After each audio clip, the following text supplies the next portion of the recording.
Hello, third graders. This is Mrs. Copeland, and I'm a math teacher in Charlotte Mecklenburg Schools. I'm going to be helping you with third grade memory joggers. Let's take a look at week 10, day 2, problem D. Show 3/4 on this number line.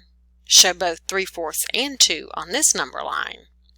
We have a couple things we need to remember. Fractions are numbers and can be placed on a number line. We can determine how a number is partitioned by counting the number of equal parts between 0 and 1 or between any two whole numbers. Okay, let's look at this first number line. Here we see 0 and here we see 1. When we look between 0 and 1, we can see that this number line is partitioned into 1, 2, 3, 4 parts. So we know this number line is counting by fourths. We could mark 0/4, 1/4, 2/4, 3/4, and 4/4. We always know we've done it correctly when we end up with 4/4 where 1 is, because numerator and denominator will always be the same for 1. And our question asks us to mark 3/4, and since I marked more than 3/4, I'm going to circle 3/4. You could star it if you wanted to. This says show both 3/4 and 2 on this number line. So if I were to count all of the bars like I did originally, I might count 1, 2, 3, 4, 5, 6, 7, 8. And I might call these 8s, but that would be a mistake because remember, I'm only supposed to look between 0 and 1 to decide. So I see 0 here and 1 here. So what if I count how many equal parts between 0 and 1?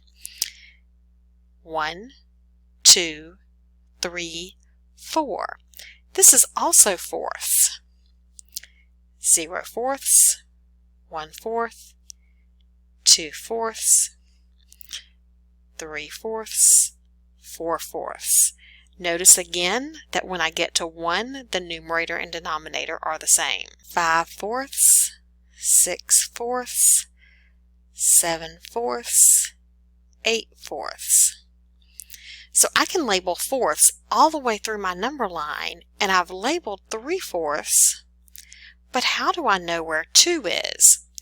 On my number line, it took 1, 2, 3, 4 equal parts to go from 0 to 1, so it will also take 4 equal parts to go from 1 to 2. 1, 2, 3, 4. So I know that 2 would go over 8/4. So 3/4 and 2 have been labeled. Another way to think about this, if I called this one whole and I partitioned that into 4 equal parts, it might look like this: 1, 2, 3, 4. So what I have is 1 whole, or 4/4. But what if I were to keep adding fourths? 5/4, 6/4, 7/4, 8/4. So when I have 8/4, I have 2 wholes. Thank you, and if you have additional questions about this problem, please ask your classroom teacher.